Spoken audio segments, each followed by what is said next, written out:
What's going on, everybody? Level M Diecast bringing you an unboxing, and you know we're unboxing my favorite thing of all time. This is Matchbox Real Working Rigs. This is third batch of the year. This includes two new versions of two existing castings and three re-released decos of three existing castings. The yellow attenuator truck and the scraper are from earlier batches. I believe the case code or the case assortments are 3 satellite trucks, 2 of the sprayers, and then 1 each of these guys back here. Based on what I saw at the store, I could be wrong, but I'm fairly certain that's what the assortment entails. Now, I guess it's kind of nice having 5 different models, but there's only 2 new models, so that means that we will get yet another batch this year for the final 2 models of the set. We'll go over what those are right now. This is number 1 of this year. This is the Durastar box truck. Number 2, this is the GMC attenuator truck. This is the same one that's re-released in the back, and we will put these guys together and see if there's any differences. Third one is the scraper. This re-released deco this year. Number 4, this is the Rannick crane. Number 5, this is the Rannick scraper. We will compare this to that guy back there as well. Number 6, this is the flatbed Durastar tow truck. Number 7, this is the Pierce Velocity aerial platform. Number 8, this is the Cement King HD. Number 9, this is the Garbage King XL. This is a new casting for this year. Really nice piece, super nice piece. Number 10, this is the Workstar Dump Truck International. And then the last one from the previous batch, this is number 11. This is the Freightliner Septic Truck. Now, you'll notice that all that stuff went in order, 1 through 11. Move these away from the studio. So all the batches this year have been going in number order for the most part, which is pretty nice. Helps out as a collector. But these ones, we're going to see here. This is 13 of 16, and this guy is 14 of 16. So we will still have 12, 15 and 16 to go for this year. So I am fairly certain that the last case code will have 3 versions or 3 new models, I guess, in it, you can say. So we're going to crack this guy open. This is the Freightliner M2 106 satellite truck. This is the modified casting with the plastic rear section. So this is the Freightliner here. It is in a Matchbox worldwide TV streaming deco. It's got, it's kind of a teal color and a light blue. It looks pretty good. This is not the premium inkjet printing, unfortunately, but it is really good tampo printing. Chrome base. No details on the front and no details on the rear, unfortunately. No tampo print on the top as well. But this guy, I don't believe this guy's ever had tampo print on the top. Looking at the super chrome base, it is P24. Get that in the glare. Apologize for that. Real Working Rig number 30. This guy obviously has the opening satellite dishes, and then they rotate around. Not all that big of a function or whatever, but they do exactly what they're supposed to do, which is perfectly fine. Fold them down. They are in gray. They are clicked, so they won't move, at least side to side while he's sitting there. So not too shabby. That guy's really light without having any metal in the back, unfortunately. So that's kind of a bummer. Next one we're going to do, this is 14 of 16. This is the crop sprayer. We have not seen this return in Real Working Rigs 2.0, so pretty nice to see an older casting coming back. This casting requires a little bit of assembly. You take the 2 little crop sprayer arms out, and they attach to the back here. This also moves up and down. So we're going to take our crop sprayers, snap in from the back side. Make sure your nozzles are facing down. They are different sized here to make sure that you click them in the right spot. But this thing is enormously wide when it just sits there. It covers quite the area. This back section moves up and down just a little bit. So the arms fold in, and then this moves up. A little difficult to get it in there. So this one seems to have the same issue as the last release they did, where you can't get the arm sprayers to stay down. There's just not enough flex in there. So that part just hooks on just like that. Get that guy snapped back in there. Okay. There's just not enough movement in there. So there we go. There we go. That sits a lot better. There's a little notch on each fender here that is to help hold those arms in from moving. But the trick is it's got to stay down far enough to hold those in there. So there we go. Not too shabby. Not too shabby. Looks decent. It's decent. We'll move this guy. So here are the decos. This shows organic, some type of organic thing in the tank there. Matchbox Farm Supply. There we go. Chrome tank, which is pretty nice. And then the cab is plastic. Farm Fresh deco on the front.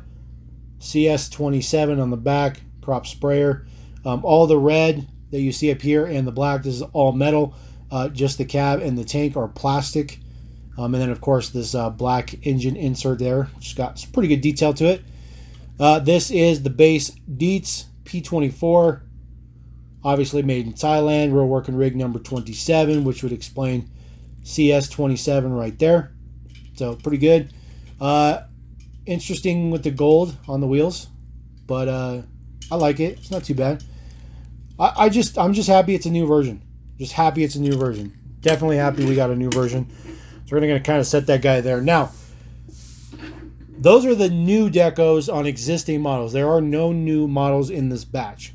Those three are re-released decos. So the yellow attenuator truck and the scraper, those are from earlier batches this year. And I do have the originals. So the original yellow one is dated in 38. And the original Rannick scraper is dated in 48. So we're going to compare these just to see if there's any difference, just to see. The fact that these have a different base code, they will go in my collection because it's a new version to me. So we'll just rip him open real quick. Let's start with the attenuator truck. You guys already know the attenuator truck. He's got the nice light bar on the top that flips around, which is pretty nice.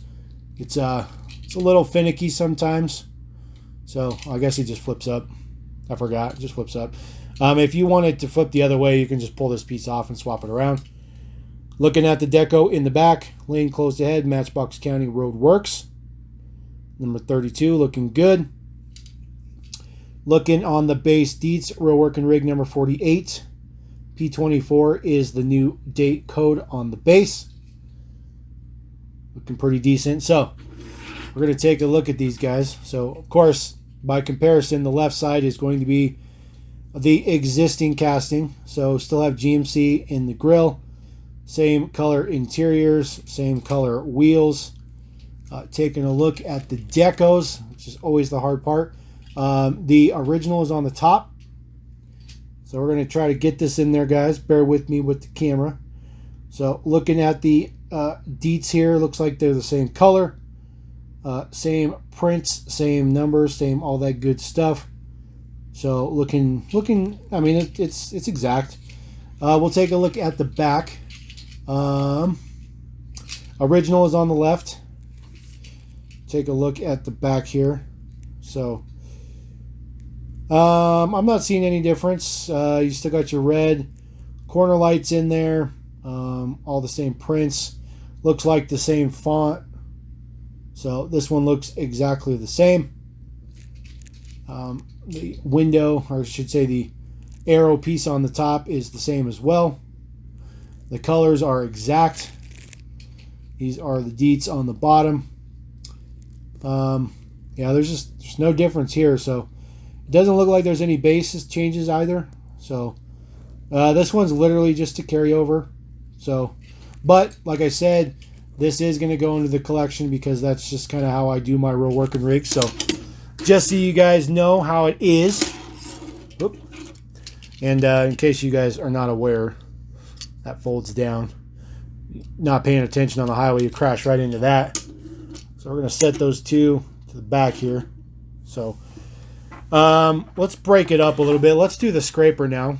So this is from the newest batch.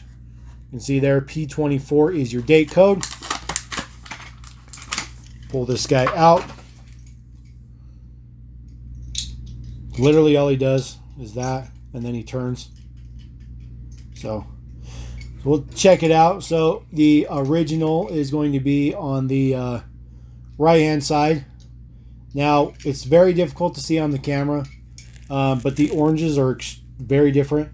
Very different. The original is on the top, so you can see that the original is a lot darker than the current one. So a lot darker. Looking at the front tampos, the original is on the left. Those look exactly the same. Looks like the same orange, same silver print for the grill. And then looking at the side, get these stacked together a little bit. The original is on the top, so just taking a look at the sides here. Not seeing anything different. Checking it out just with you guys, looking at it the same.